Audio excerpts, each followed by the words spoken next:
যারা ট্যাক্স দিচ্ছে তাদের উপরে আরও ট্যাক্স চাপানো হচ্ছে, তাদেরকে নানান রকমের কিন্তু আপনার এই সুযোগ ওই সুযোগ দিয়ে যেমনি হয় ওদের থেকে বেশি ট্যাক্স নেওয়া হচ্ছে। তো এটা তো ঠিক না। যেহেতু আমি ট্যাক্স নেটের ভিতরে ঢুকে গেছি, আমার উপরে এই চাপটা বাড়বে। আমার বক্তব্যটা হচ্ছে, এত লোকজন ট্যাক্স নেটের বাইরে আছে, এটা তো আমরা জানি যে যাদের টিন নাম্বার আছে, ধরেন কত লক্ষ টিন নাম্বার আছে আর আপনার ট্যাক্স পেয়ার কয়জন আছে। তো আমার কথাটা হচ্ছে কি, আমাদেরকে ট্যাক্স নেটটা যেটা আছে এটাকে আমাদের বাড়াইতে হবে। যারা আমাদের ট্যাক্স দিচ্ছে না তাদেরকে আমরা নিয়ে আসতে হবে, এবং ট্যাক্স রেটটা আমি বিশ্বাস করি কমানো দরকার। আপনি যত ট্যাক্স রেট কমান আর যত আপনি ট্যাক্স নেট বাড়ান, এটা কিন্তু পৃথিবীতে সব দেশে, এটা কিন্তু আমি কোনো নতুন কথা বলতেছি না, এটা কোনো রকেট সায়েন্স না। পৃথিবীতে সব দেশেরই কিন্তু যেই দেশটাই ট্যাক্স রেট কমাইছে এবং আপনার ট্যাক্স নেটটা বাড়িয়েছে, তার কিন্তু রেভিনিউটা বেড়েছে।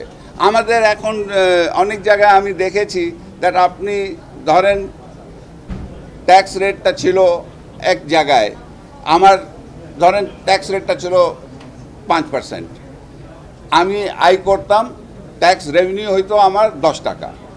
আপনি ট্যাক্স রেটটা 15% করে দিলেন, আর আপনার যে আয়টা ছিল 10 টাকা সেটা হয়ে গেল 8 টাকা।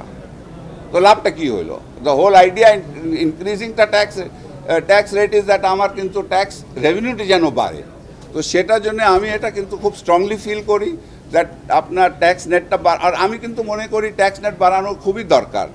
আমি ধরেন আমি একজন সংসদ সদস্য, আমি আমার এলাকায় যখন যাই, আমি দেখি আপনার গ্রামে গঞ্জে এত কিন্তু মাননীয় প্রধানমন্ত্রীর নেতৃত্বে অর্থনীতিটা, বিশেষ করে গ্রাম অঞ্চলের অর্থনীতিটা এত বেড়েছে। আপনার প্রত্যেকটা আমার এলাকায় আমি দেখি আপনার ইউনিয়ন লেভেলে অনেক লোকজন ব্যবসা করতেছে, এদের কাউকে তো আমরা ট্যাক্সে নেটে আনতেছি না। উপজেলা হেডকোয়ার্টারে আপনি দেখবেন অনেক নানান রকমের ব্যবসা হচ্ছে, ওদেরকে কিন্তু ট্যাক্স রেট আনা হয় নাই। বাংলাদেশ ব্যাংক একটা সঠিক সিদ্ধান্ত নিয়েছে, এটাতে কিন্তু আমাদের আমদানির উপরে ইম্প্যাক্ট হবে না, বিকজ আমদানি যেটা হচ্ছিল সেটা অলরেডি কিন্তু হাই ডলার রেটেই হচ্ছিল।